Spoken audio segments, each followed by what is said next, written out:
O Captain, My Captain by Walt Whitman. Structure, Summary, Analysis. Hello and welcome to the discourse. O Captain, My Captain is a poem by Walt Whitman written and published in 1865 after the assassination of US President Abraham Lincoln. It is one of the four elegies written by Walt Whitman to mourn the death of Abraham Lincoln. The other three elegies are When Lilacs Last in the Dooryard Bloom'd, Hushed be the camps today, and This Dust was once the man. The poem was first published in Sequel to Drum Taps 1865, a collection of Whitman's poems inspired by the events of the American Civil War. O Captain, My Captain is unique because it is the only poem by Walt Whitman with a regular meter and rhyme scheme. Walt Whitman is known as the father of free verse. None of his other poetic works follow the traditional metrical structure and rhyming schemes.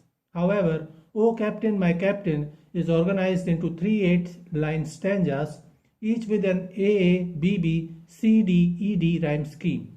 Each stanza closes with the words fallen cold and dead. Structure of O Captain, My Captain. The first four lines in each stanza are longer, written in an iambic meter, and follow an AABB rhyme scheme. The succeeding four lines are shorter, deviate from the iambic meter of the preceding lines, and follow a CDED rhyme scheme.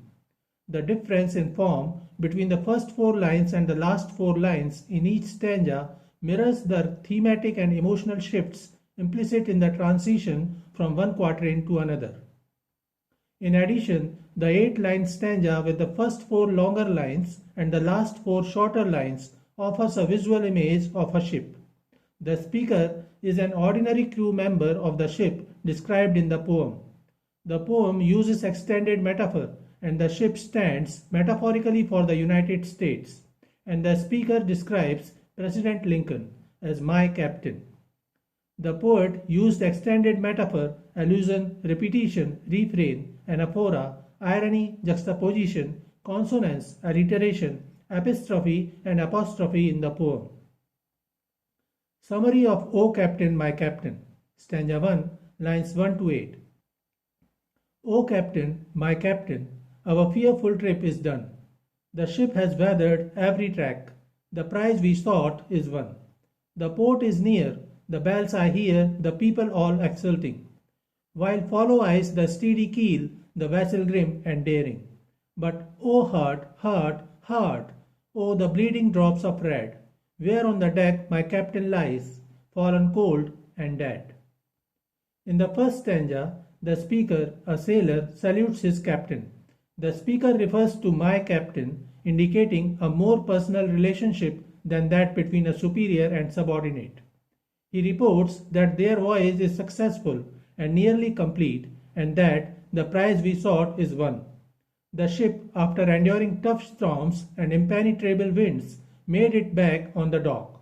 Jaded and exhausted, after a tiresome journey, the mission has been a roaring success. As the ship approaches port, the speaker describes the bells tolling and the celebratory crowds gathering. The ship here represents the United States, and the voyage and struggles, tough storms, represent the Civil War. The captain is Abraham Lincoln, the president. As the ship approaches the shore, the speaker observes the people eagerly waiting for the ship in excitement. However, the mood suddenly shifts and becomes grim and daring. In the fifth line, the repetition of heart works to establish the speaker's grief over the captain's death. Figuratively, it represents the nation's first reaction to Lincoln's assassination.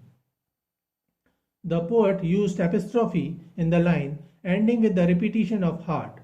The speaker exclaims that his captain has fallen on the deck, cold and dead. Drops of blood are flowing on the ship's deck, the blood of Abraham Lincoln, who has been assassinated, shot dead. The stanza ends with a refrain, fallen cold and dead, that will be repeated in all the remaining stanzas. Stanza 2, lines 9 to 16. O Captain, my Captain, rise up and hear the bells. Rise up, for you the flag is flung, for you the bugle trills. For you bouquets and ribboned wreaths, for you the shores are crowding. For you they call, the swaying mass, their eager faces turning. Here, Captain, dear father, this arm beneath your head, it is some dream that on the deck you have fallen cold and dead. The speaker begins the second stanza with an apostrophe. He addresses the captain, who is already dead and cannot answer. The sailor implores the now dead captain to rise from the dead. He requests the captain to rise up and see the crowd eagerly rejoicing in his victorious return. He mentions the now dead captain. For you the flag is flung, for you bouquets and ribboned wreaths, for you the bugle trills, and for you the shores are crowding. All the things waiting on the dock work for both a celebration and a funeral.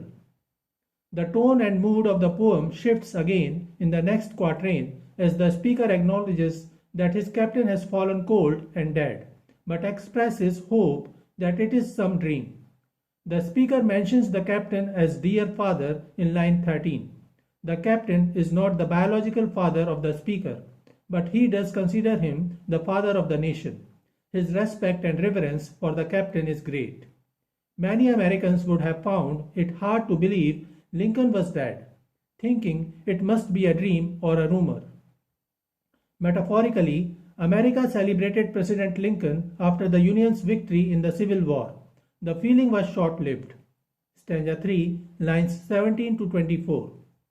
My captain does not answer, his lips are pale and still. My father does not feel my arm, he has no pulse nor will. The ship is anchored safe and sound, its voyage closed and done. From fearful trip, the victor ship comes in with object won.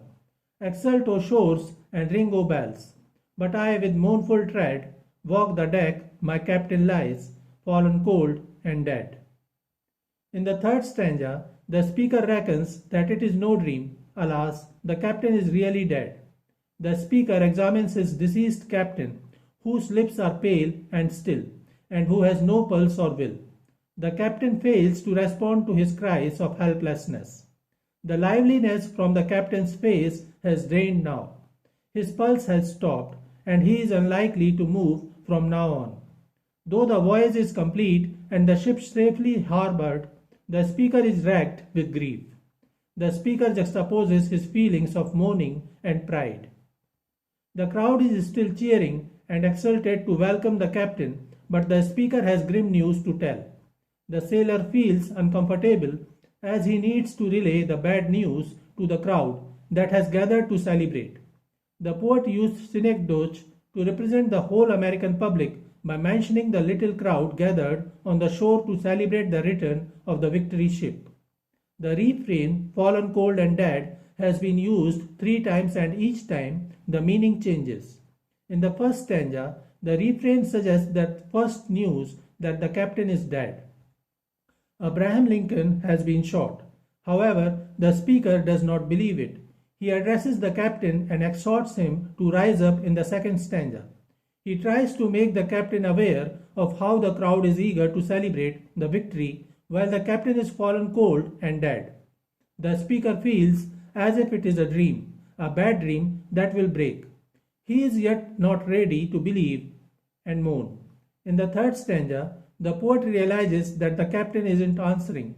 His lips are pale and still. He notices there is no pulse. He reckons that the captain is dead indeed. Though the crowd is eager to celebrate, the speaker walks with a heavy and mournful heart, and the speaker accepts what has happened. He has to deal with his grief before leaving the ship. So this is it for today. We will continue to discuss the history of American English literature. Please stay connected with the discourse. Thanks and regards.